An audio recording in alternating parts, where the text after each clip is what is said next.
When someone wants to find the absolute best executive for their business, they call what I used to call a headhunter, but I've been told that's politically incorrect. What they want to do is hire a financial search executive like Daniel Paul, correct? Correct. Welcome. Thank you very much. So what does a financial search firm do? Well, what we do is we work with companies who are looking to fill positions. The firm that I work for, DeWinter Associates, that we concentrate in finance and accounting. So it would be anything from a small startup company all the way up to a Fortune 200 company looking to fill a position within their accounting department, within their FP&A, financial planning and analysis, CFO positions, things like that. They would contact us. We would then search for candidates to fill those positions. Right. Now, when you moved to California, you were involved in the finance field. Did you ever think that now you would be going out to find people to do the job you used to do in a sense, or is that part of it? Good question. No, it's something, throughout my career I've used headhunters or financial search consultants to help me build my staff.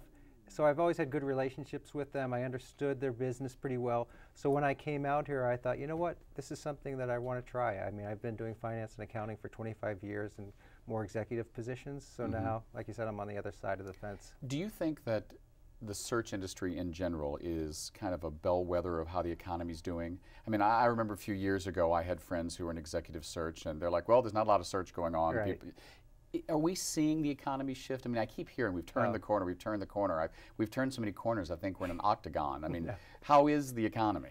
It's absolutely, we have turned the corner by no doubt. The firm that I'm with actually is realizing over a 30% increase year over year for the first half of the year. So just in terms of jobs filled and job orders being placed.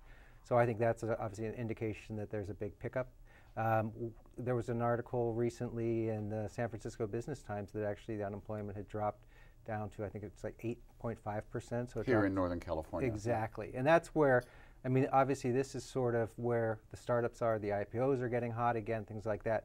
So we're seeing a lot of more frothy market here than necessarily maybe where I came from the Midwest or even from the East Coast. Now, you came here directly from Chicago. Correct. What brought you from Chicago to San Francisco? Well, my partner had was offered a job through a headhunter, a recruiter. He got a call in Chicago one day, and they asked him if he wanted to interview with Visa out here, and their offices are in Foster City.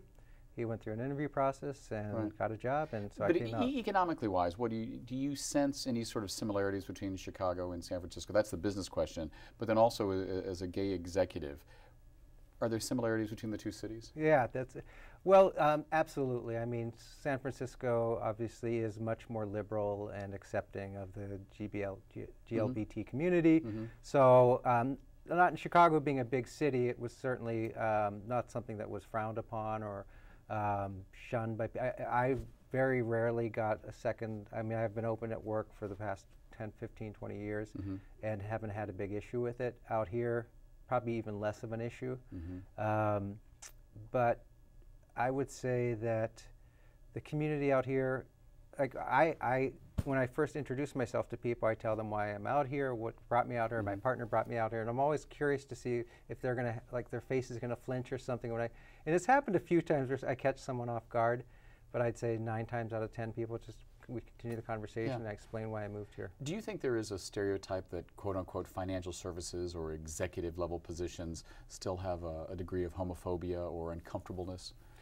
You know, no. At least you don't not think that's out a here. Proper stereotype? I don't think so. We're not seeing it out here.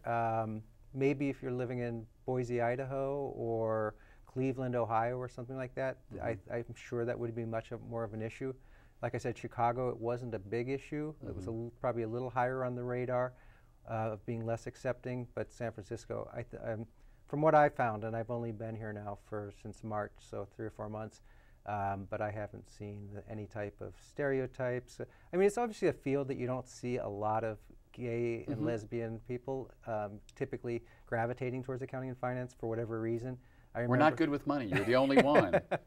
I mean, I just always remember, like, I worked in Big Four accounting, and it was hundreds of people that I started out my class with. I felt like I was the only gay guy there. So, but no, I don't. Like I said, what I'm trying to do is concentrate on the GLBT community in terms of my search efforts. I think there's obviously that simpatico that we can form, understanding each other's, being sensitive to each other's needs. And then it's just a great way for, like, an example is when I was in Chicago, my go-to recruiter was a gay recruiter, just because I've always wanted to obviously support the community and do that. So I'm hoping to kind of create that same market out here. Now with the Winter Associates, do I come to you if I'm Corporation A and I'm looking for a financial executive in whatchamacallit, and I say, Daniel, I need your help? Or do I come to you saying, hi, I'm an executive and I'm looking for a job, help place me? Or is it both? It's both. It's both. What we would typically see is a company saying, come help us find someone, but we certainly have candidates come to us and say, hey, listen, I'm not happy right now, or I'm not working right now, or I just moved to San Francisco and I need a job. Can you help me find one? So then we would interview them, take a lot of good notes, understand what they're looking for, the geography, what parts of the city they'll work in, what their salary needs are, and then try to match A to B. I always say it's like akin to selling houses. You have buyers and you have sellers. Yes. You're trying to make, so we can represent the buyers and the sellers in the deals. Nowadays, the profile of someone looking for a job in an executive position has changed. It used to be all eager young 20-somethings, I would think, and now there's a whole generation of people that, well, my career's changed drastically. I'm looking for the next part of my life. Is that true? Are you seeing that? I mean, are you dealing with people now in their 20s, but even their 30s, 40s, and 50s? Absolutely. I mean, that economy has changed. I mean, it's not like our parents and our grandparents who stayed with their company 30, 40 years, got the gold watch when they retired and went on their way. I mean, it's funny to see resumes now where you'll see executives who were 2 years here, 3 years here, 4 years here, and it's not frowned upon like it used to be. They used to be called job hoppers.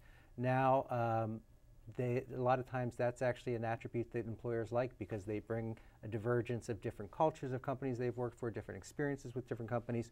And quite candidly, I mean, out here in the startup marketplace, because it's not necessarily a high hit rate of startups that actually make it, get an IPO or something, that I see resumes from CFOs who might have been with 6 or 7 different companies just in the last 10, 12 years, because they started there, they couldn't get funding, they moved on to the next thing, they took it to an IPO, so they were out of there, and so that happens quite a bit. In our last few moments, give some advice to someone who is maybe an executive in their 40s and they're looking for work and they're like, oh my God, what do I do? Right, no, that's a great question.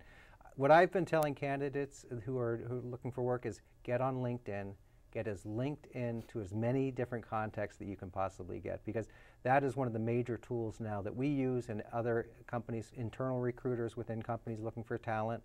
I just think that networking tool, you can't go on and apply, you can't apply online, and it goes into cyberspace. So even if you go on LinkedIn and you say, okay, I know this person at this company who knows that person.